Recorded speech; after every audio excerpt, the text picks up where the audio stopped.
जिस लड़ाई में जो है वो संधि हो चुकी थी, मतलब आपस में बातचीत करके उन्होंने उस लड़ाई को सॉर्ट आउट कर लिया था, लेकिन उसके बाद जो दो अन्य लड़ाइयाँ हुई थी उसमें शेरशाह सूरी विजय हुआ था, हुमायूं हार गया था। ठीक है, तो इससे आप ताकत का अंदाज़ा लगा सकते हो। और बाकी अभी हम शेरशाह सूरी के बारे में देखने वाले हैं मेडावल हिस्ट्री में। ठीक है, और ये सब बढ़ने से पहले मैं आपको कुछ टिप्स शेयर करना चाहता हूँ आप लोगों के साथ। ठीक है, मैं बताना चाहता हूँ कि जीके जीएस जो है उसमें आप कैसे मैक्सिमम स्कोर कर सकते हो। ठीक है, देखो, सबसे इसका बेस जो है ना वो ये है कि जो भी आप डेली पढ़ते हो, ठीक है, जो भी आप डेली पढ़ रहे हो, ठीक है, उसको आप शाम में जो है या फिर कभी भी टाइम मिले तो रिवीजन कीजिए। और ज़्यादा से ज़्यादा नोट्स बनाइए, जितना हो सके उतना नोट्स बनाइए आप डेली बेसिस पे। ठीक है, मैथ और रीजनिंग का कोई नोट्स नहीं बनता, लेकिन जीके जीएस का काफ़ी नोट्स बनता है। अगर आप नोट्स नहीं बना पाते हैं इन केस, तो जहाँ से आप जो पढ़ते हैं उसको हाईलाइट कीजिए या उसको रिवीजन कीजिए बैक टू बैक। ठीक है, हाईलाइट कीजिए और उस चीज़ों को ना मेमोराइज करने की कोशिश कीजिए, कुछ ट्रिक्स के साथ उस चीज़ों को याद कीजिए। ठीक है, अगर मैं जीएस की बात करूँ, सिर्फ अकेले जीएस में आपकी हिस्ट्री की बात करूँ, जैसे कि मैं बात करूँ मेडावल हिस्ट्री की, तो मेडावल हिस्ट्री की बात करता हूँ तो इसमें जो आपका उपाधि है ना, उपाधि, कि भाई किसको क्या उपाधि मिली, किसने किसको क्या उपाधि दी, उपाधि, साथ ही युद्ध। ठीक है, जितने भी वॉर्स हुए थे, बैटल ऑफ पानीपत, हल्दी घाटी का युद्ध, जितने भी युद्ध हुए थे सभी के बारे में आपको जानकारी होनी चाहिए मेडावल हिस्ट्री से।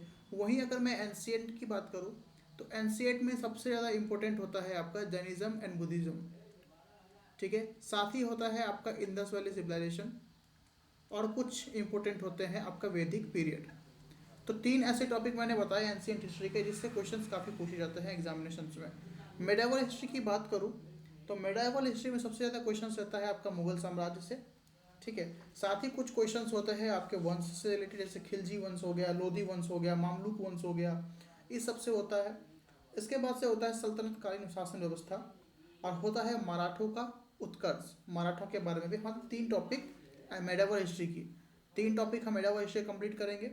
ठीक है, तो मैंने क्या बताया आपको, डेली जो है आप लोगों को वो रिवीजन करना है। रिवीजन कैसे करना है, तो हमने जो पढ़ा है सिर्फ उसी को रिवीजन नहीं करना है, हमें इसके साथ साथ जो है वो प्रीवियस ईयर क्वेश्चन है।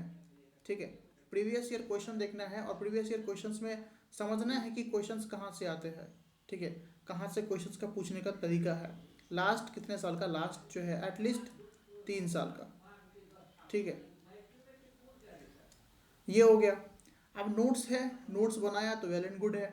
नोट्स मैंने बनाने का तरीका आपको बता दिया है। जो भाई शॉर्ट नोट्स बनाइए, देखो मैं किस तरीके से आपको डायग्राम के थ्रू बता रहा हूँ, एरोज के थ्रू बता रहा हूँ। ठीक है, तो उसी तरीके से आप लोग को भी नोट्स बनाना है। देखो line by line, line by line ऐसा लिख दोगे आपको कभी समझ में नहीं आएगा। ठीक है ना, और ना ही ऐसा नोट्स बनता है। नोट्स बनाने का सही तरीका यही होता है कि डायग्राम्स के थ्रू वाइट शीट में बनाइए, जितना हो सके उतना बनाइए। ठीक है, हाईलाइट कीजिए, चीज़ों को समझिए, कॉन्सेप्ट क्लियर कीजिए। नहीं होता है, प्रॉब्लम होती है कहीं पे, तो आप उस ग्रुप में पूछिए, मतलब जो पेड बैच है उस वाले ग्रुप में पूछिए कि मुझे इस टॉपिक से ये क्वेश्चन है, ये प्रॉब्लम है, मुझे इसका शॉर्ट आउट दीजिए, इसका आंसर दीजिए। मेरी बातें आप लोग समझ रहे हैं, आंसर दीजिएगा।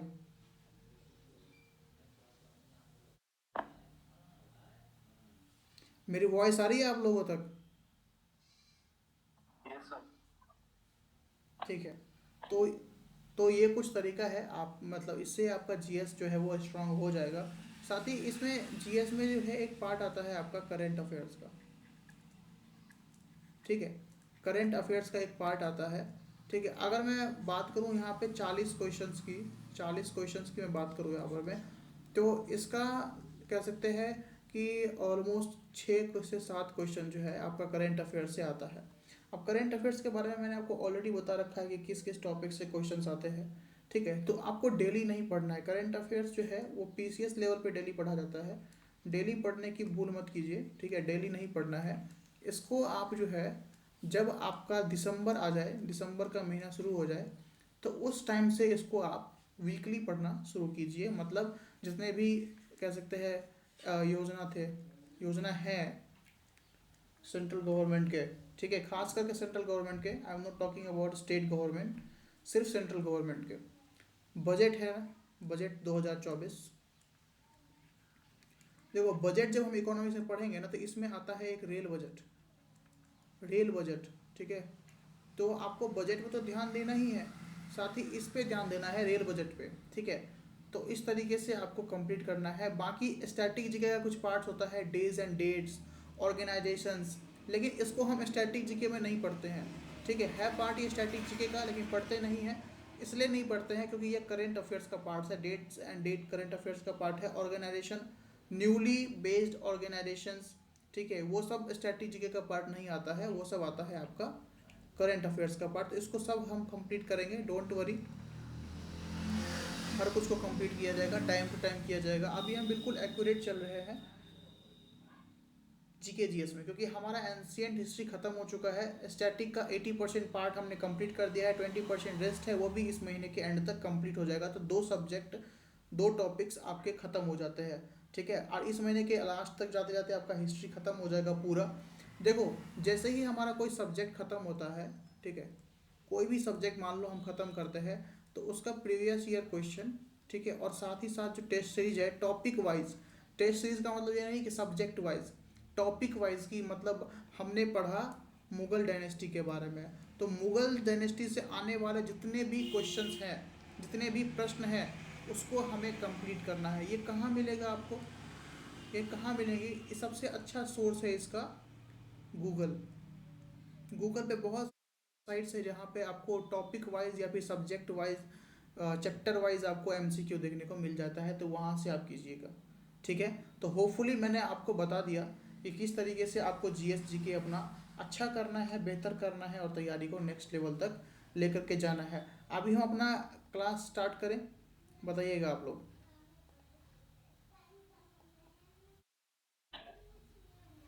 आवाज़ नहीं आ रही मुझे आप लोगों की।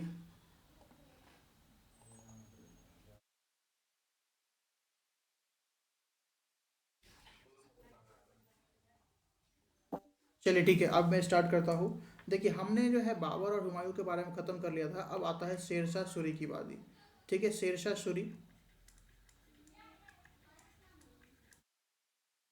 ऐसा है कि हम जो जिस तरीके से पढ़ रहे हैं वो बिल्कुल शॉर्ट में पढ़ रहे हैं, ठीक है, मतलब समझना है और वो टॉपिक ख़त्म करना है।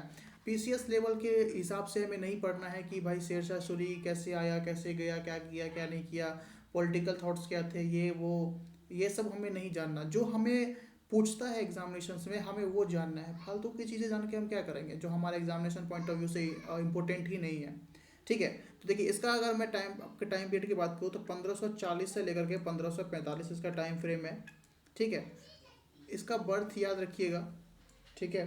इसका जो है 1472 इसका टाइम फ्रेम है, ठीक है ना। अब मैंने आपको बताया था कल, कल की क्लास नहीं हो पाई थी। देखिए अपना इंडिया है, नीचे वाले पार्ट को बोलते हैं साउथ, ऊपर वाले पार्ट को बोलते हैं नॉर्थ, ठीक है, और बीच में इसको हम डिवाइड कर देते हैं, ठीक है। तो ऊपर का जो नॉर्थ है ना, जिसको हम नॉर्थ इंडिया भी कहते हैं, ठीक है, तो इसमें ना एक वंश हुआ करता था, सूर वंश, ठीक है, सूर वंश हुआ करता था यहाँ पर में एक।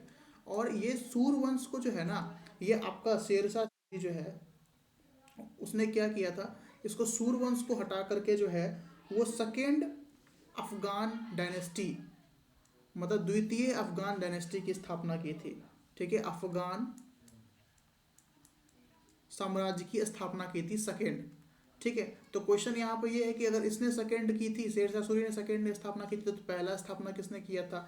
तो याद रखिएगा, अगर यहाँ पे फर्स्ट की बात की जाए, पहले की बात की जाए, तो वो लोधी वंश ने किया था, ठीक है, लोधी डायनेस्टी ने किया था। तो ये आप याद रखिएगा, और हिस्ट्री में जितना हो सके उतना आप मैपिंग के थ्रू समझिए कोई चीज़ों को। जैसे मैंने ड्रॉ किया है, आप लोग भी अपने कॉपी पे ड्रॉ कीजिएगा, जिससे आप लोगों को आइडिया हो सके कि हम किस चीज़ की बात कर रहे हैं।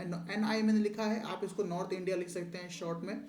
द्वितीय अफगान साम्राज्य की स्थापना की थी शेरशाह सूरी ने, पहले की स्थापना की थी लोधी डायनेस्टी ने। यहाँ तक आपको बात समझ में आई।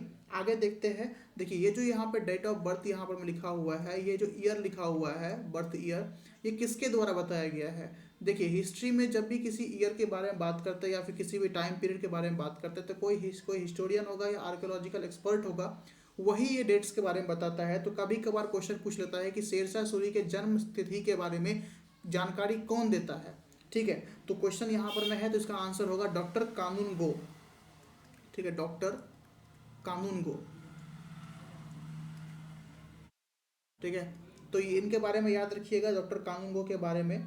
और इन्होंने कहा कि भाई जो शेरशाह सूरी का डेट ऑफ बर्थ है, टाइम पीरियड होगा, वो होगा 1486। ठीक है, तो उसने कहा 1486, लेकिन हमें पता चलता है 1472 में। ठीक है, अब इनके बचपन का नाम क्या था? इनके बचपन का नाम था फरीद। ठीक है, फरीद नाम था। अब देखो, फरीद से ही ये जो बचपन में फरीद थे शेरशाह सूरी, तो इनका एक ना उपाधि इनको मिली, शेर खान की उपाधि मिली।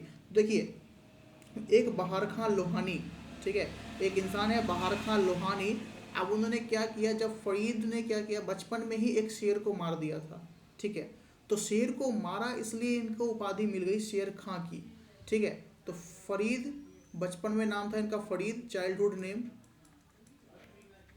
ठीक है, एंड उपाधि इनको क्या मिली, बचपन में ही उपाधि क्या मिली थी? तो याद रखिएगा, इनको उपाधि धारण की शेर खां की, शेर खां की उपाधि धारण की। ठीक है, और ये उपाधि इनको किसने दी थी? बहार खान लोधी ने दिया था। बहार खां, सॉरी लोधी नहीं, लोहानी। ठीक है, बहार खान लोहानी ने इनको ये उपाधि दी थी शेर खां की, शेर को मारने के उपलक्ष्य में। बातें यहाँ तक आप लोगों को क्लियर है? क्या मैं समझा पा रहा हूँ आपको?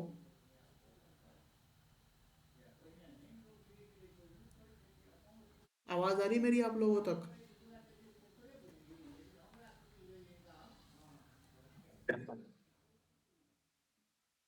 ठीक है, तो सुनिएगा। मानसी नहीं है क्या क्लास में?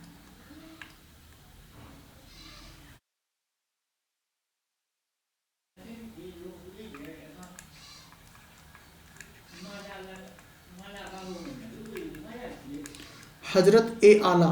ठीक है, ये उपाधि भी किसको मिली थी? ये उपाधि भी मिली थी शेरशाह को। ठीक है, शेरशाह को भी ये, शेरशाह को ही ये उपाधि मिली थी, हजरत ए आला। ठीक है, अब ये उपाधि इन्होंने कब धारण की थी? देखो, यहाँ पर मैं जो मैंने बताया आपको, नॉर्थ इंडिया और साउथ इंडिया। ठीक है, अब जब इन्होंने शासन कर लिया इस एरिया पर में, पूरा शासन कर लिया, ठीक है, तो इन्होंने अपने आप को एक उपाधि दी, जिस उपाधि का नाम है हजरत ए आला। तो याद रखिएगा, जब इन्होंने, मतलब कह सकते हैं, बिहार के वास्तविक शासक बने, ठीक है, तब इन्होंने अपने आप को ये उपाधि दी थी। ठीक है, ये याद रखिएगा।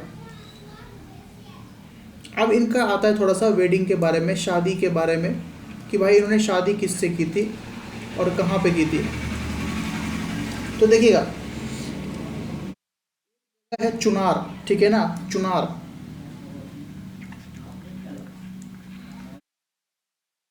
ठीक है, तो चुनार के किलेदार ताजा की खां, जो खां बोलते हैं, उनका नाम है, यहाँ पे नाम इसी तरीके से, ताज खां। ठीक है, अब ताज खां की एक विधवा पत्नी थी, उसका नाम था लॉर्ड मलिका।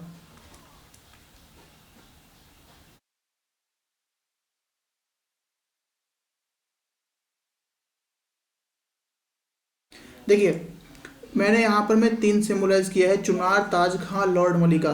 देखो, ये जो शेरशाह है, उसने चुनार पे आक्रमण किया था। ठीक है, आक्रमण करने के बाद जो है, ताज खां को ख़त्म कर दिया।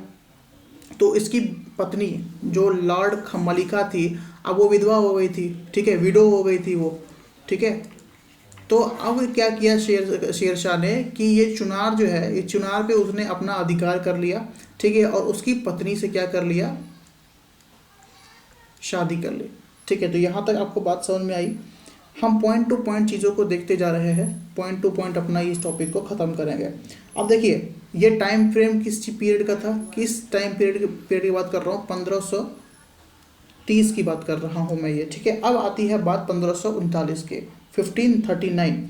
अब इसमें देखो क्या हुआ था, कि चौसा का युद्ध हुआ था, बैटल ऑफ चौसा। आपको पता है, मैंने लास्ट क्लास में बताया था बैटल ऑफ चौसा के बारे में। बताइएगा किसके बीच में हुआ था और कहाँ हुआ था?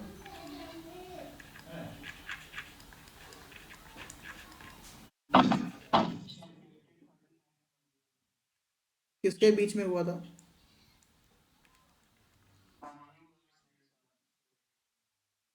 किसने, कौन जीता था? ठीक है। देखो, चौसा के युद्ध में हुमायूं को इसने पराजित कर लिया था। ठीक है ना। उसके बाद शेरशाह ने अपने आप को एक वापस से उपाधि दी। ठीक है।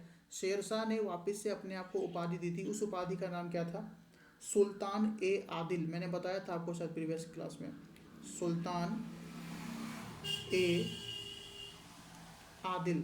ठीक है। तो याद रखिएगा कि जब बैटल ऑफ चौसा हुआ था 1539 में, तो शेरशाह को शेरशाह ने जो है वो हुमायूं को हरा करके अपने आप को कौन सी उपाधि दी थी, या क्या कौन सी उपाधि धारण की थी? तो सुल्तान ए आदिल नाम याद रखिएगा ये। देखो, मेडावल हिस्ट्री में ना ये उपाधि बहुत ज़्यादा पूछा जाता है। ठीक है, क्योंकि उपाधियाँ इतनी सारी है। हमने हुमायूं देखा, अलग उपाधि। बाबर देखा, अलग उपाधि। शेरशाह देख रहे हैं, अलग उपाधि। आगे अकबर पढ़ेंगे, जहांगीर पढ़ेंगे, सबकी अलग अलग उपाधियाँ हैं। ठीक है। अब देखो, यहाँ पर मैं ना एक और टाइम पीरियड याद रखिएगा आप लोग, 1545 का। ठीक है, 1545 का। ठीक है, 22 मई, इस दिन जो है वो शेरशाह सूरी की मौत हो जाती है। देखिए, हमने प्रीवियस क्लास में पढ़ा था कि बाबर ने भी जो है वो तोपों का इस्तेमाल किया था। ठीक है, उसी प्रकार से जो है, एक सेकेंड। ठीक है, उसी प्रकार से जो है वो कालिंजर पर आक्रमण जब कर रहा था, ये शेरशाह कालिंजर, कालिंजर पर जब आक्रमण कर रहा था शेरशाह, तो तोप खाना फट गया था। ठीक है, जहाँ पर में बारूद, विस्फोटक पदार्थ रखे जाते हैं, तोप खाना, वो क्या हुआ था, ब्लास्ट हो गया था। तो उस ब्लास्ट के कारण जो है सेम जगह पे जो है वो शेरशाह सूरी की मौत हो जाती है। ठीक है, तो याद रखिएगा कि जब तोप खाना फट गया था तो इससे इसकी मौत हुई थी 22 मई 1945 को।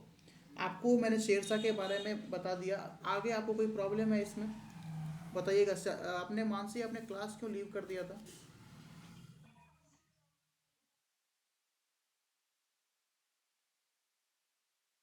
चलिए कोई बात नहीं, बारिश तो यहाँ पर में भी हो रही है, मेरी तबीयत भी थोड़ी सी खराब है। चलिए कोई बात नहीं। कौन सा? ठीक है, मैं वापस से रिवीजन कर देता हूँ। मैं रिवीजन कर देता हूँ वापस। देखिए, हम बात कर रहे हैं शेरशाह सूरी की। 1540 या 1545 का टाइम पीरियड है। 1472 इनका बर्थ ईयर है। लेकिन यहाँ पर में हमें बर्थ ईयर की जानकारी कहाँ से प्राप्त होती है? तो डॉक्टर कानूनगो ने है, उन्होंने बताया कि 1486, 1486 इनका बर्थ ईयर है। लेकिन हमें बहुत जगह जो है 1472 देखने को ही मिलता है। ठीक है। तो अगर आपसे एग्जाम में पूछता है कि भाई बताओ कि किसने जो है वो शेरशाह के जन्म तारीख या फिर जन्म वर्ष के बारे में बताया था, तो डॉक्टर कानूनगो इसका आंसर होगा। यहाँ पर मैंने आपको इंडिया का मैप ड्रॉ करके बताया कि ये नॉर्थ इंडिया और ये साउथ इंडिया। नॉर्थ इंडिया में जो है सूरवंश रहा हुआ करता था। ठीक है, सूरवंश पे जो है वो शेरशाह सूरी ने आक्रमण कर दिया और यहाँ पर में अफगान द्वितीय साम्राज्य की स्थापना की। अफगान द्वितीय, याद रखिएगा, सूरवंश को हरा करके अफगान द्वितीय की यहाँ पे स्थापना की थी शेरशाह सूरी ने। ठीक है। यहाँ पर में एक क्वेश्चन और आता है कि भाई सेकंड की स्थापना की थी तो फर्स्ट की भी स्थापना कभी ना कभी हुई होगी, किसी न किसी ने किया होगा। तो फर्स्ट किया था लोधी डायनेस्टी लोगों ने, लोधी डायनेस्टी के लोगों ने। शेरशाह सूरी के बचपन का नाम फरीद था। ठीक है, और फरीद जो है वो बचपन में उसने शेर की हत्या कर दी थी, शेर को मार दिया था, तो उसको उपाधि जो है वो बहार खां लोहानी से शेर खां की उपाधि मिलती है। ये क्वेश्चन कभी बहुत बार पूछा गया है। देखिए, अब जो है वापस से जब शेरशाह सूरी ने जो है वो पूरे बिहार पे आकर वो अपना वर्चस्व कर लिया था, अधिकार प्राप्त कर लिया था, तो उसने खुद को, अपने आप को एक उपाधि दी। उसका नाम है हजरत ए आला।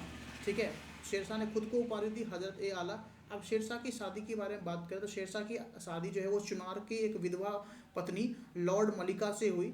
ठीक है, क्योंकि चुनार पे ये शेरशाह ने हमला कर दिया, तो ताज खां जो उसका ऑनर था, जो राजा हुआ करता था, उसको मार दिया, तो इसकी पत्नी विधवा हो गई। 1530 में शादी कर ली थी शेरशाह सूरी ने उसके साथ। अब देखिए, बैटल ऑफ चौसा के बारे में मैंने आपको अगले पिछले क्लासेस में बताया था कि 1539 में यह हुआ था हुमायूं और शेरशाह के बीच में। हुमायूं को यहाँ पर बुरी तरीके से पराजित करके, बुरी तरीके से हरा करके जो है शेरशाह ने खुद को अपनी एक उपाधि दी थी, उसका नाम है सुल्तान ए आदिल। ठीक है, सुल्तान ए आदिल उपाधि दी थी। 1545 में जो है वो जब वो कालिंजर पे हमला कर रहा था, कालिंजर से आक्रमण चल रहा था, तो उस समय जो है वो तोप खाना यानी कि विस्फोटक पदार्थ जहाँ पे रखे जाते हैं वो ब्लास्ट हो गया था, उसके कारण जो है इसकी मौत हो गई थी 1545 22 मई को। यहाँ तक बातें आप लोगों को समझ में आई? ये था कुछ शेरशाह का टाइम पीरियड। देखिए जिस तरीके से मैंने आपको एक क्विक रिवीजन दिया है उसी तरीके से जो है सिद्धार्थ, मानसी, पीयूष, आप सभी को जो है उसी तरीके से प्राशून, उसी तरीके से आपको रिवीजन करना है, मतलब क्विक रिवीजन करना है, बिल्कुल टाइम टू टाइम बोलना, आंखें बंद करना है। ठीक है, इस जन्म इस वर्ष हुआ, ये उपाधि मिली, ऐसे किया वैसे किया। मैं आपको टॉपिक वाइज इसलिए बताता हूँ क्योंकि आपको एक ना एक इमेजिनेशन क्रिएट होता रहे कि भाई जन्म यहाँ से हुआ था और मौत कहाँ तो कहाँ पे हुई थी। ठीक है, चलिए ये था कुछ आपके शेरशाह सूरी के बारे में। अब देखो शेरशाह सूरी ने जो है वो कुछ आपके देखा कॉइन्स के बारे में, देखते हैं कॉइन्स के बारे में। देखो कॉइन्स को क्या कहा गया था शेरशाह सूरी के टाइम पीरियड में, बताइएगा आप लोग, क्या क्या नाम था शेरशाह सूरी के कॉइन्स का?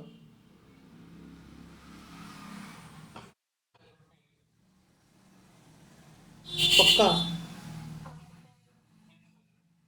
तो असरफी किसको कहते थे?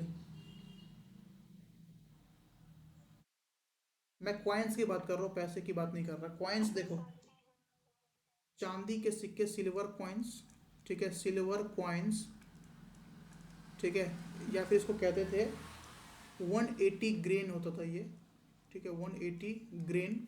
अब देखिए सिल्वर कॉइन हो गया, फिर आता है आपका ब्रॉन्ज कॉइन, तांबे के सिक्के, ब्रॉन्ज कॉइन्स, ठीक है, इसका क्या वेट था? 380 ग्रेन, ठीक है। अब आता है आपका गोल्ड कॉइन्स,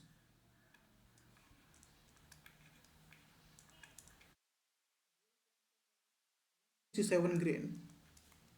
देखिए तो इस सब को जो है ना वो शेरशाह सूरी के टाइम पीरियड में अशरफी कहा गया था, ठीक है, असरफी। तो याद रखिएगा क्वेश्चन आता है कि शेरशाह सूरी के टाइम पीरियड में कॉइन्स मतलब मुद्रा को क्या कहा गया, तो असरफी कहा गया था। ठीक है, समझ में आया आप लोगों को? अब देखो कॉइन्स जो थे ना, कॉइन्स थे, कॉइन्स के दो पहलू होते हैं, सिक्के के दो पहलू होते हैं। ठीक है, नॉर्मल जैसे कि हुमायूं और बाबर के टाइम पीरियड में जैसे उसकी फोटो लगी रहती थी उसी प्रकार से यहाँ पर मैं शेरशाह सूरी की फोटो लगी रहती थी। लेकिन लैंग्वेज कौन सा यूज़ किया गया था? लैंग्वेज यूज़ किया गया था आपका अरबी, और उसके साथ साथ कौन यूज़ किया गया था? नागरी। ये दो लिपियों का इस्तेमाल किया गया था कॉइन्स पे। ठीक है, अब देखो अब बात करते हैं रोड्स के बारे में। ठीक है, रोड्स के बारे में। अच्छा मुझे ये बताइए आप लोग कि इसमें जो है ना सड़कें एवं सराय, हम दोनों के बारे में बात करेंगे। तो मुझे एक बताओ, सड़क ए आजम, क्वेश्चन आता है कि सड़क ए आजम किसने बनवाया था और ये कहाँ तक फैला हुआ है? सड़क ए आजम।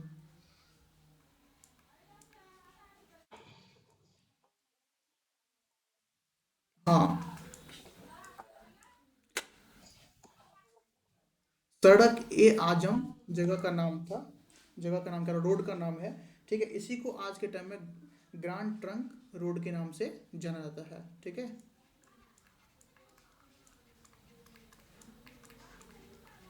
याद रखिएगा बहुत इंपॉर्टेंट क्वेश्चन है ये। ग्रैंड ट्रंक रोड के बारे में जाना था, ये कहाँ से फैला हुआ है अगर पूछ ले, तो ये फैला हुआ है आपका सोनार गांव से,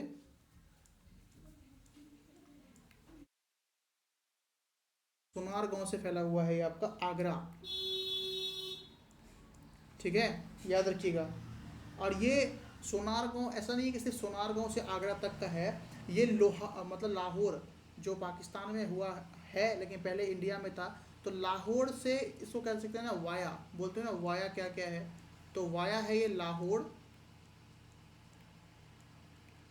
टू दिल्ली, दिल्ली तक। ठीक है, समझ में आया? अब इसने ना इसी ग्रैंड ट्रंक रोड को जो है वो आपका तो पहला हो गया ग्रैंड ट्रंक रोड, ये हो गया सड़क ए आजम, ये पहला आप याद रखिएगा। इसके साथ तीन और सड़कों का निर्माण करवाया था। ठीक है, हालांकि उसको सिर्फ ये याद रखिए कहाँ से कहाँ तक फैला हुआ है। एक हो गया आपका आगरा, आगरा से कर दिया गया था बुरहानपुर तक, बुरहानपुर तक। आगरा टू बुरहानपुर, आगरा से चित्तौड़,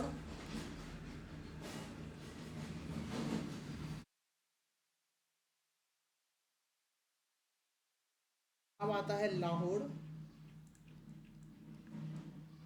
से मुल्तान। ठीक है, तो ये इस प्रकार से रोडों का निर्माण था। अब हमने शेरशाह सूरी के बारे में कंप्लीट नॉलेज ले लिया है। हमने सिक्कों के बारे में देखा। ठीक है, उसके रोड्स जो उन्होंने बनवाए थे उसके बारे में हमने जान लिया। ठीक है, उसके बाकी उसके शासन पे के बारे में जान लिया, उपाधि जितने भी थी वो सब के बारे में हमने कंप्लीट नॉलेज कर लिया। अभी तक इसमें आपको कोई प्रॉब्लम है जो मैंने बताया आपको?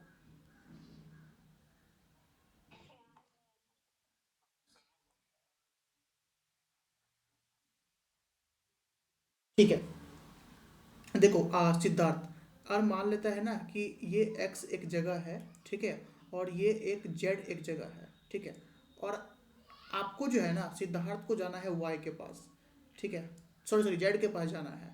तो देखो ये रोड जो है ना वो इस तरीके से जा रही है, और ये जेड के पास जा रही है। तो सिद्धार्थ आप मुझे ये बताइए कि आप सीधे तो नहीं जा सकते क्योंकि सीधे तो रोड का निर्माण नहीं हुआ है, करेक्ट। आप जाएंगे वाई के थ्रू, वाया, यह है ना, इसको वाया बोलते हैं। ठीक है, वाया। आपने सुना होगा ना कि अनाउंसमेंट जब होती है इंडियन रेलवेज में, अनाउंसमेंट होती है ट्रेन की, तो अगर दिल्ली से हजरत निजामुद्दीन जा रही होगी कोई ट्रेन तो वाया ये वाया वो, तो ये है इसके वाई जो है ना, वाई डिनोट करता है यहाँ पर में वाया को। ठीक है, तो ये जो मैंने लिखा है ना लाहौर और दिल्ली, तो ये एक वाया का रोल उस समय में होता था, L&D। लेकिन ये नहीं पूछता है क्वेश्चन के एग्जामिनेशन में कि लाहौर और दिल्ली जो है वो बीच में आता है कि नहीं आता है, बस ये कभी कभार पूछ लेता है कि जो ये ग्रैंड ट्रंक रोड है इसका पुराना नाम क्या है। तो इसका पुराना नाम सड़क ए आजम है, याद रखिएगा। किसके द्वारा बनाया गया था? शेरशाह सूरी के द्वारा बनाया गया था। ठीक है, यहाँ तक आपको बातें क्लियर है, बताइएगा। ठीक है, अब मुझे सिद्धार्थ बात बताइए, हम जेड के तरफ गए, हम जो है वो दिल्ली की तरफ गए हैं, अब बीच में पड़ता है लाहौर। अब हम वापस से जब हम जाएंगे आगरा के तरफ, ठीक है, तो हमें लाहौर से गुजरना पड़ेगा या नहीं गुजरना पड़ेगा? Exactly exactly। तो सेम है, मतलब अगर आप दिल्ली से आप आगरा जाना चाहें या फिर आगरा से दिल्ली जाना चाहें तो बीच में लाहौर पड़ेगा ही पड़ेगा। ठीक है ना, उस समय की बात कर रहा हूँ, वर्तमान में नहीं। हमने यहाँ पर मैं बात कर लिया शेरशाह सूरी के सब कुछ के बारे में। अब हम बात करेंगे अकबर के बारे में। मुझे आप लोगों से ये बताइए कि अकबर का टाइम पीरियड क्या है? बहुत इंपॉर्टेंट है अकबर, मुगल पीरियड का सबसे इंपॉर्टेंट को आपका टॉपिक है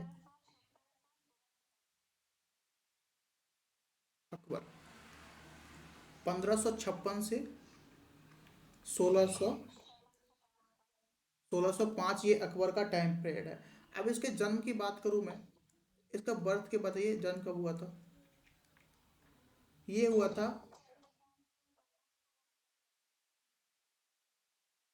15 अक्टूबर 1542 में इनका जन्म हुआ था।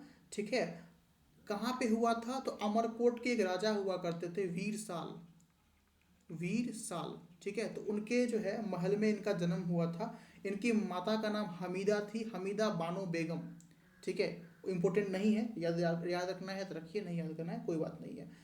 हमीदा बानो बेगम। ठीक है, अब देखो, अब अकबर के हम बात करते हैं वर्क के बारे में, कि आपको पता होगा कि अकबर जो है एज अ सूबेदार काम किया करता था पहले।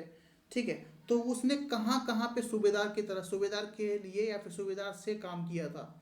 सूबेदार। अच्छा मुझे ये बताओ सूबेदार होता कौन है? तो ये सूबेदार किसको कहा जाता है? अच्छा, और कोई बताना चाहेगा? सिद्धार्थ, पीयूष, पराशून?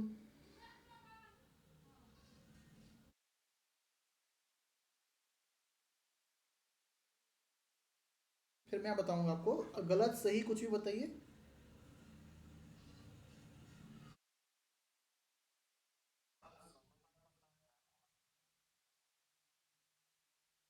एग्जैक्टली ऑफिसर से। और कोई?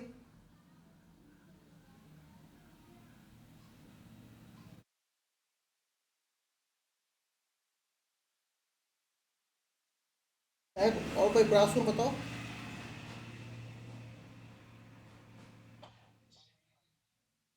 ठीक है, बोले बताइए पीयूष।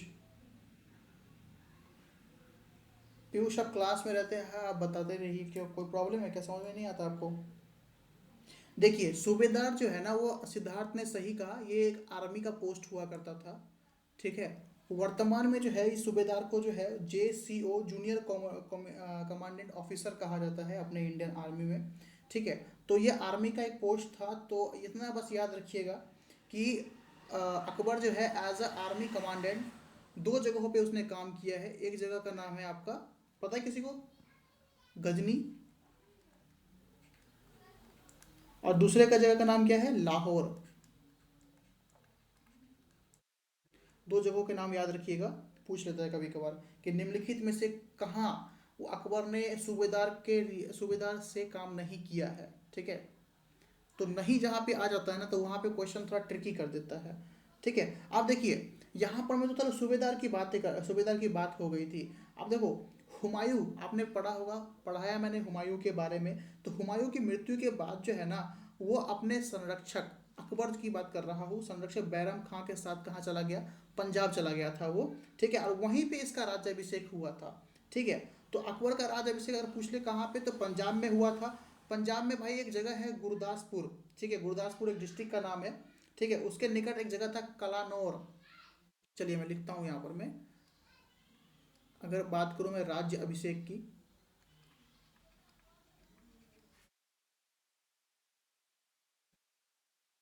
राज्य अभिषेक की बात करूँ तो ये हुआ था आपका पंजाब में, ठीक है। और पंजाब में एक जगह था, जगह का नाम मैंने क्या बताया अभी आपको, बताइए क्या बताया, गुरदासपुर, याद रखिए। गुरदासपुर, देखो जैसे मैं लिखता हूँ ना, सेम ऐसे ही आप भी लिखिएगा, गुरदासपुर डिस्ट्रिक्ट है। गुरदासपुर में कहाँ पे हुआ था, कलानौर में, कलानौर में हुआ था। अगर ईयर का बात करूँ तो 14 फरवरी, 14 फेब, और 1556, 1556। तो ये पंजाब, गुरदासपुर, कलानौर, 14 फरवरी 1556, ठीक है। इसी तरीके से आपको भी लिखना है। अब सर यहाँ पे क्वेश्चन आता है कि राज्य अभिषेक किसके द्वारा किया गया था। तो देखो यहाँ पर मैं, याद रखिएगा, एक जगह एक बंदे का नाम है मिर्जा अबूल, मिर्जा अबूल, ठीक है, याद रखिएगा ये नेम। इनके द्वारा जो है वो अकबर का राज्याभिषेक किया गया था, है ना। अब देखो, एक मैंने अभी एक नाम लिया था बैरम खां का। आपको पता है ये बैरम खां अकबर से कैसे संबंधित है? कौन था बैरम खां अकबर का?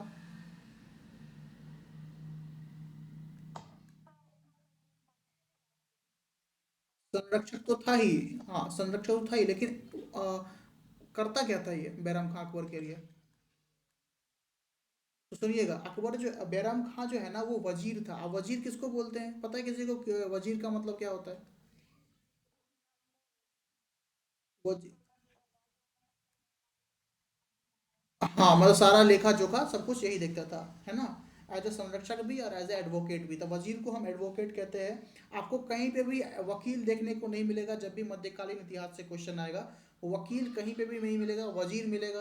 कि अकबर के समकालीन वजीर कौन था, ठीक है। तो याद रखिएगा, वजीर बैरम खां को कहा गया है। अब इसे जो है अकबर ने एक उपाधि दी थी, खान ए खाना, खान लगा हुआ है इनके पीछे में, खां। तो अकबर ने इनको उपाधि दी खां ए खाना, खान ए और खाना। तो याद रखिएगा ये उपाधि, ठीक है। उपाधियां यहाँ पर में मध्यकालीन इतिहास में भरी हुई है उपाधियां, लेकिन कुछ इंपॉर्टेंट उपाधियां होती है, जैसे अकबर के बारे में बाबर, ठीक है। और अभी हम बात करेंगे आगे जहांगीर, तो वो सब उपाधियां काफ़ी इंपॉर्टेंट है, वो यह सब याद रखिएगा। बैटल्स याद रखिएगा, मध्यकालीन इतिहास की काफ़ी इंपॉर्टेंट है बैटल्स। हल्दी घाटी का युद्ध, ठीक है, बैटल ऑफ पानीपत, ठीक है, बहुत सारे युद्ध हुए हैं, मैंने आपको बताया था ना लास्ट क्लास में सब कुछ। अब देखिए, अब हम यहाँ से निकल जाते हैं अकबर के, मतलब राजनीति, क्योंकि अकबर के पॉलिटिक्स के बारे में जानना हमें इंपॉर्टेंट है, क्योंकि अकबर ने बहुत सारी चीज़ों का ना ख़त्म किया था, बहुत सारी चीज़ों को। उसमें से पहला चीज़ आता है आपका दास प्रथा, तीर्थ यात्रा, जजिया कर, ये सब काफ़ी इंपॉर्टेंट है। इसके ईयर पूछ लिए जाते हैं कि भाई बताओ कि किस ईयर जो है अकबर ने जजिया कर या तीर्थ यात्रा या दास प्रथा का ख़त्म किया था। तो यहाँ पर मैं आपको लिख देता हूँ, ये रूल्स समाप्त हो चुके हैं। अकबर ने तो कुछ भी नहीं किया। अकबर के अब आगे जो अकबर का बेटा आएगा, ठीक है, उसके बारे में देखिएगा कि उसने कितनी सारी चीज़ों को ख़त्म किया था। ठीक है, देखें पढ़ें इसके बारे में। अब देखिए 1526 ईयर याद रखिएगा, 1526। देखो मैं ना बहुत शॉर्ट में बता रहा हूँ, ठीक है, ये शॉर्ट में इसलिए बता रहा हूँ कि एनटीपीसी में सिर्फ इतने सही आता है, ठीक है ना। मैं आपको एक्सपैंड करके नहीं बता रहा हूँ, एक्सपैंड करके बताऊंगा तो ये बहुत लंबा सेशन चला जाएगा और ये बिना पीपीटी के नहीं हो पाएगा। ठीक है, तो याद रखिएगा 1526, इसमें अकबर ने दास प्रथा का अंत किया था। दास प्रथा का अंत किया था 1563, 1563। इसमें तीर्थ यात्रा की, जो तीर्थ यात्रा पे ना पहले टैक्स लगते थे, ठीक है, कि लगान लगता था कि भाई आप जा रहे हो टैक्स दे करके जाओ, तो आपका कह सकते हैं तीर्थ यात्रा। टैक्स फ्री लिखिएगा इसको, टैक्स फ्री। देखो नोट्स ऐसा बनाओ, हाँ सभी लोग इस तरीके से नोट्स बनाइए कि आपको ना देखते ही समझ में आ जाए कि भाई अच्छा यहाँ पे ये लिखा हुआ है, और रिवीजन करने में बहुत आसानी हो। 1564, जजिया कर की समाप्ति। अच्छा जजिया क्या होता है, किसी को पता है जजिया कर क्या होता है? बताइए क्या होता है जजिया कर, गलत सही कुछ भी बताइए, यहाँ पे आपको जज नहीं किया जा रहा है किसी के थ्रू।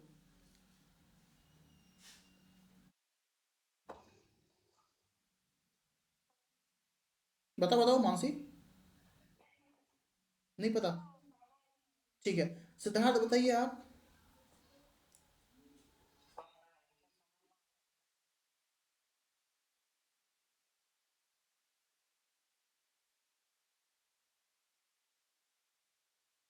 बिल्कुल बिल्कुल करेक्ट, आप बिल्कुल उसके एंड तक आ चुके हो, बस आप समझ नहीं पाए कि क्या था। देखिए जजिया कर जो है ये मतलब मतलब नॉन इस्लाम पे, मतलब जो हिंदू मतलब हिंदू हुआ करते थे उस पे लगाया गया था। ठीक है, जजिया कर कह सकते हैं कि ये एक धार्मिक आधार का एक कर था। ठीक है, और ये हिंदुओं पे लगाया जाता था, समझे। जो ये तीर्थ यात्रा है ना, ये मुस्लिम पे नहीं था, ये हिंदुओं पे था। ठीक है, मतलब जजिया कर एक प्रकार का ऐसा टैक्स था जो भारत में मुस्लिम शासकों के दौर में गैर मुसलमानों, खास करके हिंदुओं से लिया जाता था। ठीक है, और यह कर मुख्य रूप से इस्लामी शासक वाले राज्यों में गैर मुसलमान नागरिक, जैसे जिन्हें जिम्मी कहा जाता था, मतलब जिस राज्य में इस्लाम के शासक थे उस राज्य में हिंदू हुआ करते थे, तो उन हिंदुओं को जिम्मी कहा गया था, याद रखिएगा जिम्मी। यहाँ पे मैं लिख देता हूँ जिम्मी। तो आपको समझ में आया ना कि भाई जजिया क्या होता है। हाँ, तो अकबर ने बहुत अच्छा काम किया था, इसने जो है वो जजिया कर को समाप्त कर दिया था। अच्छा ये बताइए कि जजिया कर को लगाया किसने था?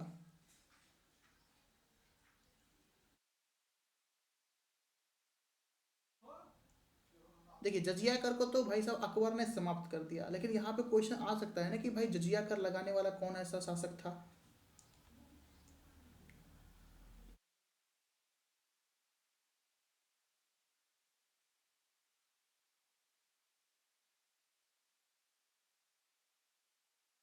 औरंगजेब का नाम सुना है किसी ने? चलिए इसका मैं आंसर मैं आपको लास्ट में दूंगा, कि आप उधर सोचिए औरंगजेब के बारे में, इसके बारे में भी हम पढ़ेंगे आगे वाली क्लासेस में। ठीक है, चलिए मैंने यहाँ पे आपको तीन चीज़ें बताई। ठीक है, कि पहला दास प्रथा को उसने समाप्त किया था, तीर्थ यात्रा की कर को समाप्ति की थी इसने, और जजिया कर को भी यहाँ पर में इसने समाप्त किया था। अब यहाँ पर में आता है कि हल्दी घाटी का युद्ध, पता है किसी को हल्दी घाटी का युद्ध किसके बीच में हुआ था?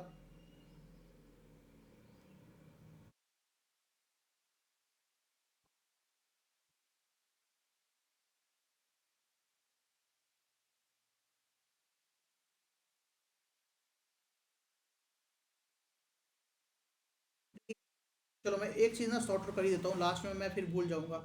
देखिए जजिया कर जो है ना, जजिया कर जो है वो आपका सबसे पहले मोहम्मद बिन कासिम, ठीक है, मोहम्मद बिन कासिम के द्वारा जो है भारत में लगाया गया था।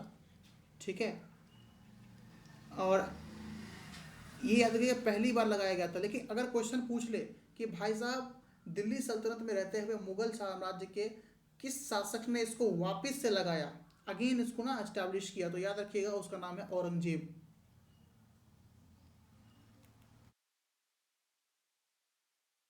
अगर ईयर पूछ ले 1679 में। ठीक है, तो ये याद रखिएगा, इंपॉर्टेंट है, लिख लीजिएगा।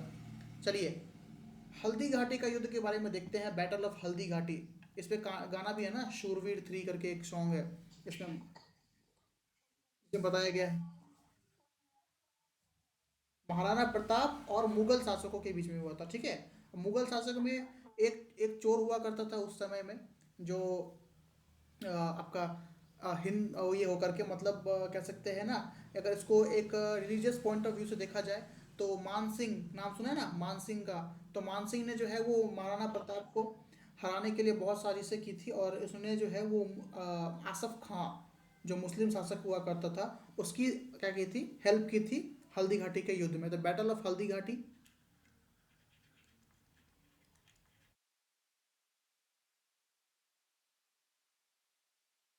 बैटल ऑफ हल्दी घाटी ये हुआ था आपका राणा महाराणा प्रताप,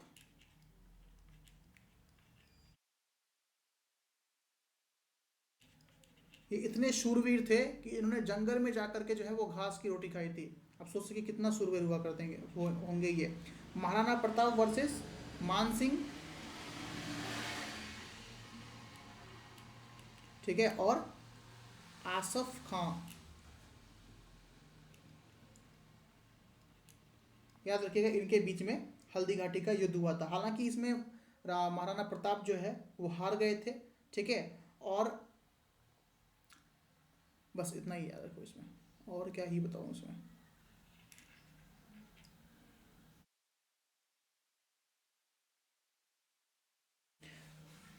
अच्छा, महाराणा प्रताप के बारे में अगर मैं बता ही रहा हूँ आपको, तो एक ईयर याद रखिएगा, 1597। ये साल, इसी साल जो है वो महाराणा प्रताप की मृत्यु हो गई थी, ठीक है। तो ये था बैटल ऑफ हल्दी घाटी। अब देखो, अब आता है के अकबर के दरबार के 9 रत्न, ठीक है। 9 रत्न, आप बताओ कि अकबर के दरबार में 9 रत्न थे, 9 रत्नास ऑफ अकबर। तो इसमें से नाम पता है आपको कौन कौन से थे?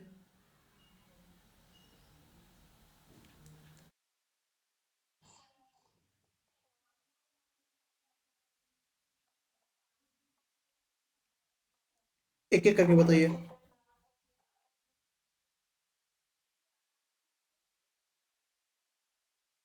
ठीक है।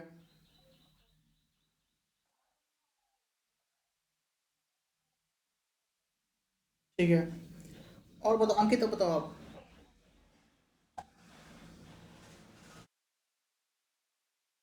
अंकित तो है ही नहीं, सिद्धार्थ बताइए।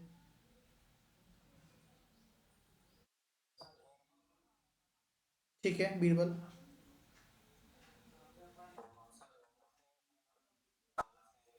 ठीक है, ठीक, ओके। चलो ठीक है, मैं बताता हूँ आपको। याद रखिएगा 9 रत्न हुआ करते थे अकबर के दरबार में, हर किसी का अपना अपना स्पेशलाइजेशन था, ठीक है। देखिए इसके बारे में, देखिए सबसे पहले आता है बीरबल। अब बीरबल का दूसरा नाम क्या था? अगर पूछ ले कि what is the second name of Birbal, या फिर क्वेश्चन, देखो क्वेश्चन ना ऐसे पूछेगा कि भाई महेश दास किसके दरबार में हुआ करते थे, कविराज के ऊपर, कवि प्रिय के रूप में थे। तो याद रखिएगा पहला नाम आता है आपका बीरबल का, बीरबल। इनका दूसरा नाम क्या है? महेश दास, महेश दास, ठीक है। दूसरा आता है आपका टोडरमल। अब पता है क्वेश्चन कैसे आएगा? क्वेश्चन आता है कि निम्नलिखित में से कौन अकबर के दरबार में नवरत्न में शामिल नहीं थे। तो जो थे उसके नाम आपको याद रखने पड़ते हैं, बीरबल, टोडरमल, ठीक है। ये फाइनेंस मिनिस्टर था, ये पोएट था, ये आपका फाइनेंस मिनिस्टर था। पहले के दरबार कैसे लगा करते थे? देखो इस तरीके से दरबार लगा करते थे, ठीक है। इधर इधर इधर इधर मंत्री बैठे हुए और इधर मंत्री बैठे हुए, बीच में जो है वो जाने का रास्ता, और यहाँ बैठे हुए हैं राजा, ठीक है। तो इस प्रकार से दरबार लगता था। तो याद रखिएगा Todarmal is a finance minister in Akbar time period, और अकबर रत्नाज, ठीक है। अब देखो एक था आपका मान सिंह, ठीक है। वो क्या था? वो सेनापति था, ठीक है। एक और नाम है तानसेन। अब तो तानसेन के बारे में हर किसी को पता है। कौन था तानसेन? इनका नाम था, इनका दूसरा नाम था राम तनु पांडे। राम तनु पांडे। वो क्या था, एक सिंगर था। और कहते थे जब ये तानसेन गाता था तो वो बादल से बारिश से बरसना शुरू हो जाती थी। ठीक है। अब देखो, एक है ना, याद रखिएगा, तानसेन की जब बात करते हैं हम तो अकबर ने इसको एक उपाधि दी थी। एक उपाधि इनको दी थी। वो उपाधि का नाम था कंठा मरवानी। कंठा मरवानी।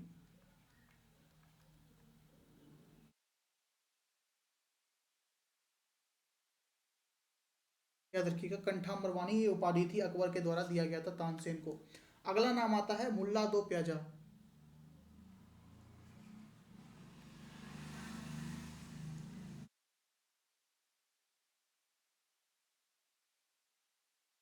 ये प्याज से अधिक प्रेम होने के कारण इसे मुल्ला दो प्याजा कहा जाता था। ठीक है। तो ओनियन लेवर लिख सकते हैं यहाँ पर मैं।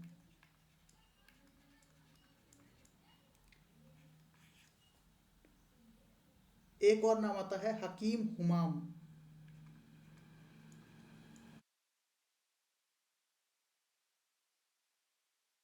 हकीम हुमाम, ये एक शाही विद्यालय का प्रमुख था। रॉयल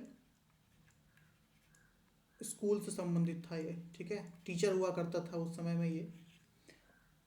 फैजी।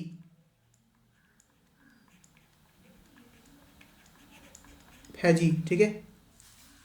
अब ये फैजी कौन था? तो ये अबू फजल का बड़ा भाई था। अब अबू फजल कौन है, पता है किसी को अबू फजल कौन है? इनके बहुत सारी रचनाएं थी अबू फजल की। तो ये अबुल फजल के, हाँ, अबू फजल के बड़े भाई थे। बिग ब्रो ऑफ अबू फजल। ठीक है। अब देखो, अब इन्होंने कौन सी पुस्तकों का निर्माण किया था? तो पहला पुस्तक का नाम याद रखिएगा, लीलावती।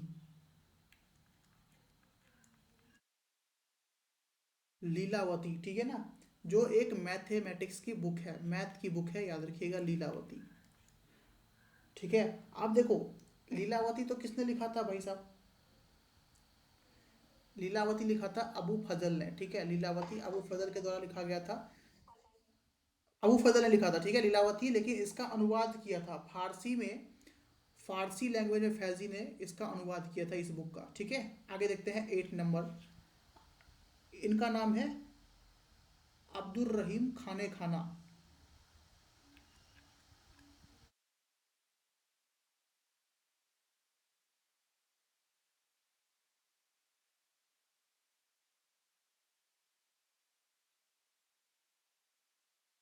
अब्दुल रहीम खाने खाना, देखिए ये कौन था? तो हमने अभी देखा था, अकबर का एक वजीर हुआ करता था, उसका नाम था बैरम खां।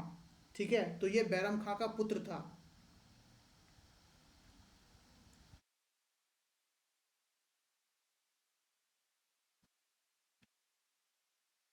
ठीक है। 9 आता है अबू फजल। अभी हमने बात किया था ना अबू फजल के बारे में। अबू फजल। ठीक है। अब इन्होंने, अबू फजल इतना इंपॉर्टेंट है कि इन्होंने अकबरनामा लिखा था एक, याद रखिएगा, अकबरनामा। ठीक है। कौन से में लिखा था? फारसी में लिखा हुआ था, ये याद रखिएगा, फारसी में। इसने एक और प्रसिद्ध बुक लिखी जिसका नाम था आईने अकबरी। आईने अकबरी। ठीक है। ये दो बुक जो है वो याद रखिएगा। चलिए जी, ये कुछ नौ रत्न के बारे में मैंने आपको बताया था। बीरबल, महेश दास इनका दूसरा नाम है। टोडरमल फाइनेंस मिनिस्टर हुआ करते थे अकबर के दरबार के। मानसिंह सेनापति था। तानसेन जो है उनका नाम था राम तनु पांडे, सिंगर थे ये। उपाधि इनको मिली थी कंठा मरवानी, अकबर से मिली थी, ब्रैकेट में लिखिएगा अकबर। ठीक है। एक और नाम है, वो है मुल्ला दो प्याजा। इनको बहुत ज़्यादा प्याज से काफ़ी प्रेम था तो इनका नाम ही पड़ गया मुल्ला दो प्याजा। ठीक है। हकीम हुमाम, ये थे रॉयल स्कूल से संबंधित थे। फैजी जो है वो अबू फजल के बड़े भाई थे। लीलावती जो है अबू फजल के द्वारा लिखा गया था, मैथमेटिक्स की बुक थी जिनका अनुवाद इन्होंने फारसी लैंग्वेज में किया है। अब आता है अब्दुल रहीम खाने खाना। ये जो है वो बैरम खां के पुत्र थे। ठीक है। अबू फजल इन्होंने ये भी एक जो है वो राइटर थे, अकबरनामा काफ़ी फेमस बुक जो फारसी लैंग्वेज इन्होंने लिखा। आईने अकबरी भी अबू फजल के द्वारा लिखा गया। ये बुक के बारे में इतने बार पूछा गया एग्जामिनेशन में, इतनी बार कि आप समझ नहीं पाओगे कितनी बार पूछा गया। हर मतलब पीसीएस से लेकर के 10th लेवल तक का जो एग्जामिनेशन होता होगा सब में पूछा गया कि भाई आईने अकबरी किसके द्वारा लिखा गया है, किसके द्वारा रचित है। ठीक है, यहाँ तक आपको बातें समझ में आई क्या? हाँ या ना में आंसर दीजिएगा। अब देखो अकबर जो है कुछ रिलीजियस से, मैंने आपको बताया था कुछ करों को जो है इसने समाप्त कर दिया था, तो रिलीजियस प्रेमी था, धार्मिक नीति अपनाने वाला ये शासक था। ठीक है, आइए थोड़ा सा अब इसके बारे में देख लेते हैं कि भाई साहब ये किस प्रकार का धार्मिक गुरु था। अच्छा मुझे ये बताइए कि इबादत खाना से क्या संबंध है? इबादत खाना किसको कहा करते थे उस समय में? इबादत खाना, इबादत नाम से कुछ पता चल रहा है? इबादत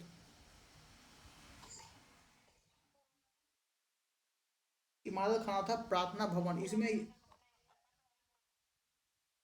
मतलब यहाँ पर में ये नहीं लिखा गया है कि ये हिंदू के लिए था या मुस्लिम के लिए था। बस अगर बात करो रिलीजियस रिलीजियस रिफॉर्म्स की, अगर रिलीजियस पॉइंट ऑफ व्यू से बात करो दोस्तों, तो याद रखिएगा इबादत खाना,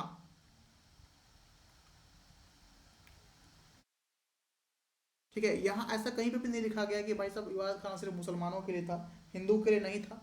इसको प्रेयर रूम भी कहा जाता था। ठीक है, अकबर के द्वारा इसे 1575 में 1575 में इसकी रचना की गई थी, प्रेयर रूम था। ठीक है ना, बातें यहाँ तक समझ आई?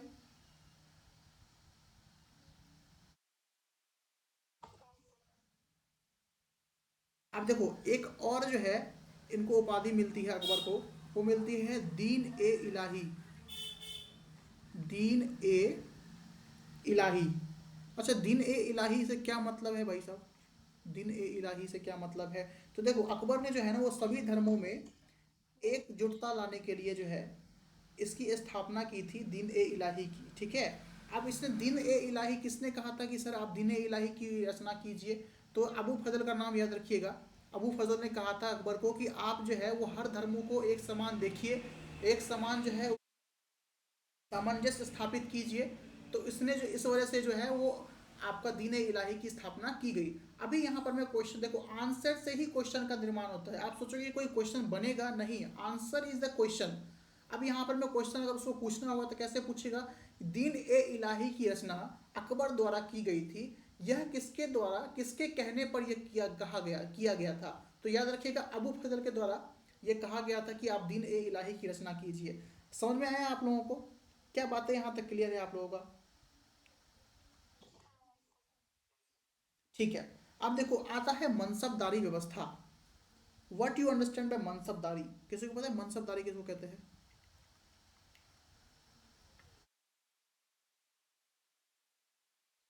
Exactly exactly. मनसबदारी, हाँ मनसबदारी सीधा संबंधित है टैक्स से।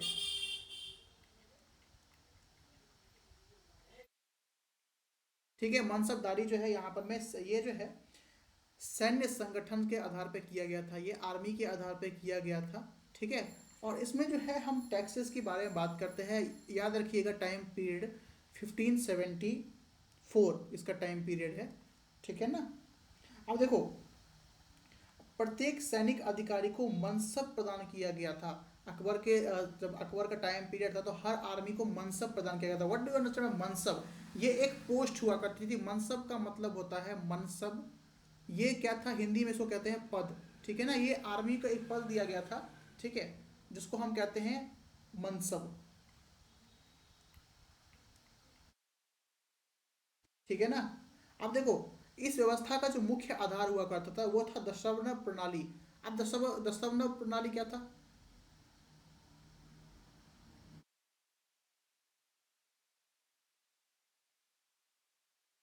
दशमलव प्रणाली क्या था? तो देखो दशमलव प्रणाली जो है एक प्रकार का ये टैक्स हुआ करता था जो कि किसानों पर लगाया जाता था। मतलब कहा जाए कि दशमलव प्रणाली में लास्ट 10 ईयर्स में आपने कितना उपजाया है, मतलब कहते हैं ना हर किसी पे सेम रूल कि आपने कितना उपजाया है लास्ट 10 सालों में, आपकी खेती कितनी हुई है, कितना आपने बेचा है, रेवेन्यू कितना जनरेट हुआ है आपके पास, उसी हिसाब से आप टैक्स दीजिए। अब देखो, एक बंदा है, एक्स नाम का एक पर्सन है, 10 साल में उसने 1 लाख रुपए कमाए हैं खेती करके, तो 1 लाख पे उसको 10,000 रुपये टैक्स देना पड़ेगा। यहाँ तक बात समझ में आई। वहीं पे अगर एक और इंसान आ जाए जिसने पूरे 10 साल में सिर्फ 10,000 ही रुपए कमाए हैं, तो भाई साहब वो 10,000 टैक्स थोड़ी देगा। वो 10,000 टैक्स देगा तो उसके पास बचेगा क्या, है ना। तो अकबर ने वंशबदारी व्यवस्था इसलिए लागू की थी, उसमें दशमलव प्रणाली इसलिए ऐड किया था कि भाई जितना आपका को मतलब वो हुआ है, जितना आपने कमाया है उसका कुछ प्रतिशत आप दीजिए। ऐसा नहीं, फिक्स नहीं था, ये फिक्स नहीं था। ठीक है, 1 लाख वाला भी अगर 10,000 रुपये देगा, ठीक है, और 10,000 कमाने वाला भी जो है वो 10 के देगा, तो भाई उसके पास बचेगा क्या, तो ये नहीं था। ठीक है, याद रखिएगा, दशमलव प्रणाली किसानों के ऊपर, फार्मर्स के ऊपर लगाया गया था। ठीक है, समझ में आया।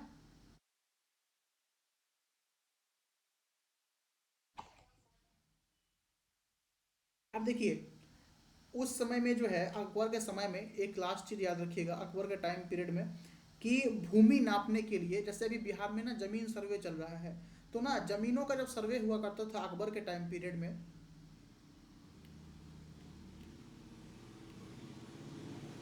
सर्वे ऑफ लैंड, तो भाई साहब उसको क्या कहा जाता, व्हाट इज द नेम, किस नाम से डिनोट किया जाता था, याद रखिएगा, गज ए इलाही। गज पता है क्या होता है, गज, धूर, एकड़, समझते हैं आप लोग, जो गांव से होंगे वो समझ जाएंगे। गज देखो, गज, हाँ गज सबसे छोटा होता है। हाँ, जमीन नापने का एक पद्धति है। ठीक है, याद रखिए, गज ए इलाही। ठीक है, इलाही, गज ए इलाही से जो है लैंड को नापा जाता था। अब देखो ना, लैंड को कैसे नापते थे भाई, उस टाइम में थोड़ी ना इंची टेप हुआ करता था, कोई ऐसा फुटर हुआ करता था, कोई ऐसे मॉडर्न मशीन हुआ करती थी कि भाई नाप लो, इतना नाप है, इतना ज़मीन है, नहीं। तो उस समय में जो है वो उंगलियों से नापा जाता था। ठीक है, गज को, जमीन को, भूमि को उंगलियों से नापा जाता था, फिंगर से।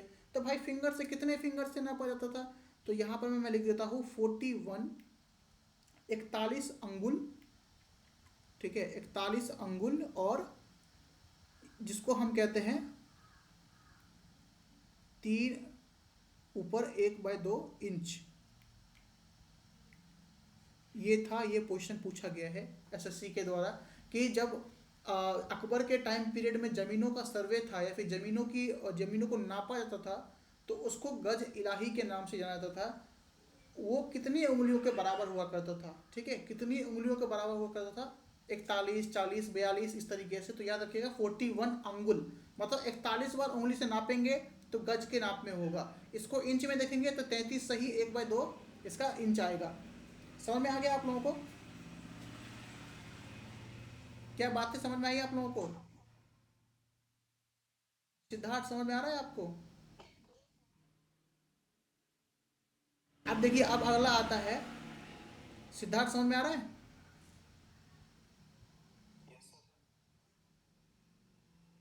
अब देखिए, कुछ ट्रांसलेशंस जो है वो अकबर के टाइम पीरियड में हुए थे, फेमस ट्रांसलेशंस, काफ़ी इंपॉर्टेंट है। ठीक है, ट्रांसलेशन। अब देखिए, रामायण के बारे में तो हर किसी ने सुना है। रामायण को जो है ना, रामायण का अनुवाद किसने किया था, पता है किसी को।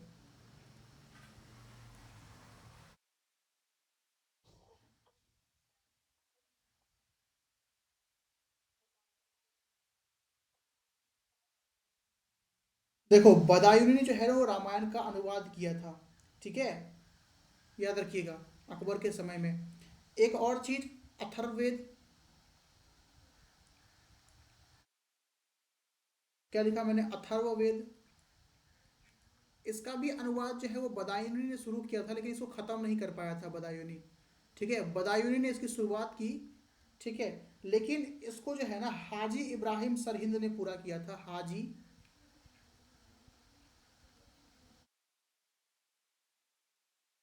इब्राहिम सरहिंदी, हाजी इब्राहिम सरहिंदी ने इसको कंप्लीट किया था। ठीक है, अब देखो एक और नाम आता है महाभारत।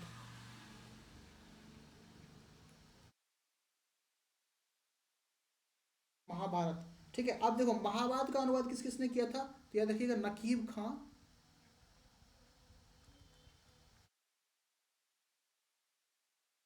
आयुनी,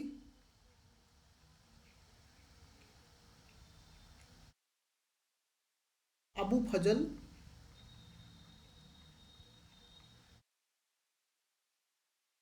फैजी,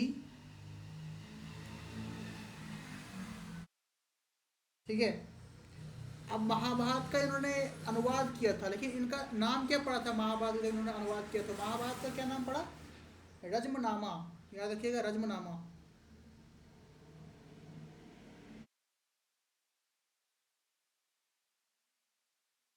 नामा, ठीक है ना। और देखो, लीलावती, अभी मैंने बताया था आपको प्रीवियस स्लाइड में कि लीलावती का भी अनुवाद किया गया था फैज जी के द्वारा फारसी में। लीलावती मैथमेटिक्स की एक बुक है।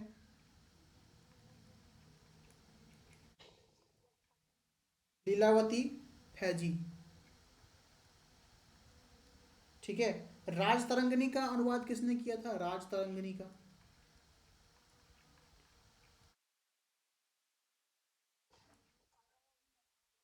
हाँ, अनुवाद किसने किया था? मोहम्मद शाहबादी ने किया था। मोहम्मद शाहबादी, ठीक है, इन्होंने अनुवाद किया था। एक और पुस्तक का नाम आता है काली यादवन। यादवन,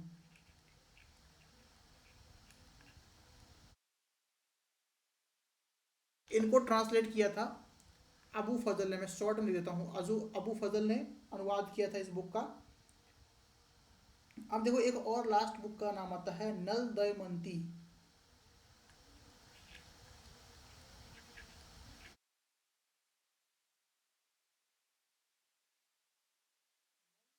दमयंती, ठीक है, दमयंती लिखिए इसको, नल दमयंती।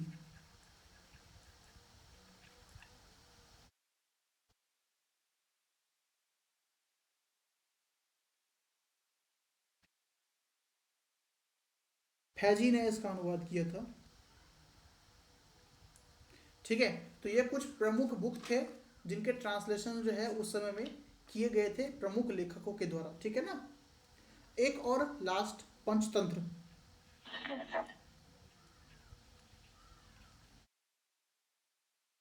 अब देखिए, पंचतंत्र का अनुवाद किसने किया था? तो याद रखिएगा, अबू फजल ने किया था, ठीक है ना। और अबू फजल ने इनका नाम, पंचतंत्र का नाम क्या रखा था? अनवर ए सादात। अनवर ए सादात, ठीक है ना। ये कुछ प्रमुख बुक थे उस समय के, ठीक है ना। अब देखो, अकबर के टाइम पीरियड में ना स्थापत्य कला का भी काफ़ी प्रचार हुआ था, प्रचार प्रसार हुआ था स्थापत्य कला का। उसके बारे में थोड़ा सा देख लेते हैं।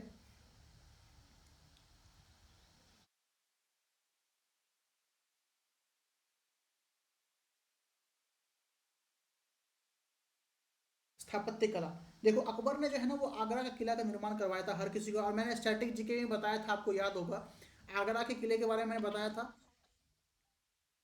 ठीक है। आगरा फोर्ट के बारे में मैंने बताया था, ये आगरा में है। अकबर के द्वारा बनाया गया था, लेकिन अकबर ने सिर्फ इसको बनाया था, इसके अंदर में जो भी स्ट्रक्चर्स हुए थे, जो बनाया गया था वो जहांगीर, ठीक है। इसमें एक याद रखिएगा, इसमें एक महल है जहांगीरी महल। जहांगीरी, और एक याद रखिएगा अकबरी। अकबरी, ठीक है ना, ये याद रखिएगा। और अकबर ने जो है वो किसका निर्माण करवाया था? फतेहपुर सिकरी का,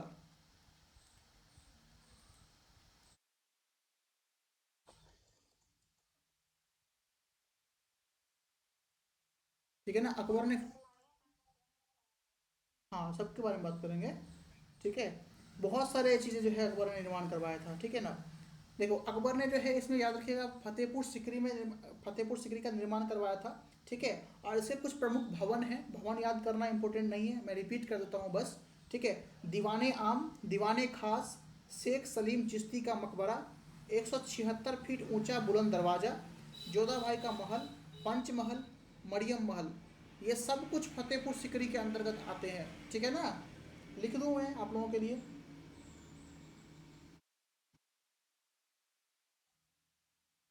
ठीक है, मैं लिख देता हूँ। आपने इसको राइट डाउन कर लिया ना, मैं इसको इरेज कर देता हूँ, ठीक है ना।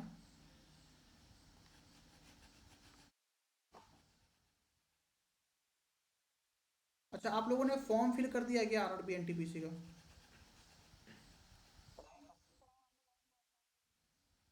ठीक है, अभी करना भी मत, रुक जाओ अभी। करने का मतलब है आज कल में कर लेंगे। चलिए देखिए,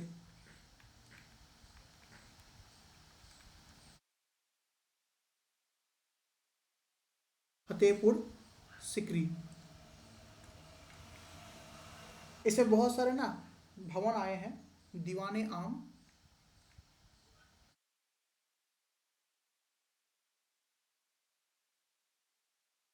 खास, खास करके दीवाने लगा लीजिएगा, मैं शॉर्ट में लिख रहा हूँ, दीवाने खास। शेख सलीम चिश्ती का मकबरा,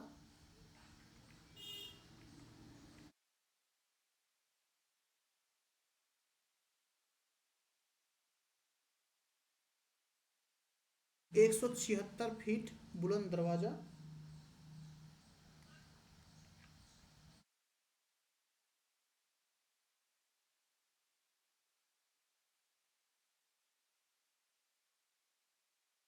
जोधा भाई का महल,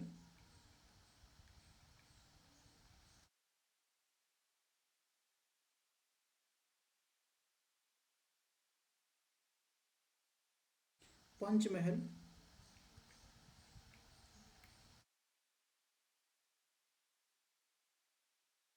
मरियम महल।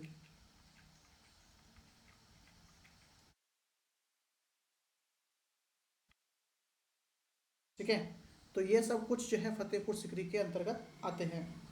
चलिए, इतना था आपका अकबर के बारे में। हमने अकबर के बारे में सारा कंप्लीट नॉलेज ले लिया। ठीक है, अब इससे आगे का जो होगा वो हम कल या परसों के क्लासेस में डिस्कस करेंगे। जो जहांगीर हो गया, ठीक है ना, और उसके बहुत सारे चीज़ें, स्थापत्य कला कैसा था, ठीक है ना, उसके बाद से आपका आता है शाहजहाँ, फिर आता है औरंगजेब, ठीक है ना। तो इस सब के बारे में हम अगली अपकमिंग क्लासेस में बात करेंगे। ठीक है।